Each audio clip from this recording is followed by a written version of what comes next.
আসসালামু আলাইকুম, welcome back Sreemangal. So আজকে আপনাদের দেখাবো চায়ের রাজ্যে শ্রীমঙ্গলে। সো শ্রীমঙ্গলের সৌন্দর্য এবং সব কিছু মিলিয়ে যে অসাধারণ। আর কারা কারা শ্রীমঙ্গল গিয়েছেন অবশ্যই কিন্তু কমেন্টে জানাবেন।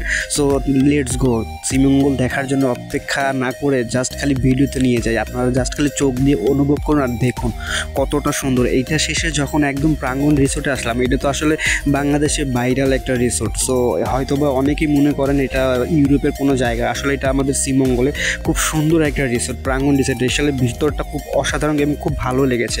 এবং পরিবেশটা এখানে যদি আপনারা রাতভর থেকে যদি কোনো রকম কয়েকদিন থাকতে পারেন, তাহলে এটার সৌন্দর্য আপনারা উপভোগ করতে পারবেন যে আসলে কতটা সৌন্দর্য, এরকম কত নিরিবিলি জায়গা একটা।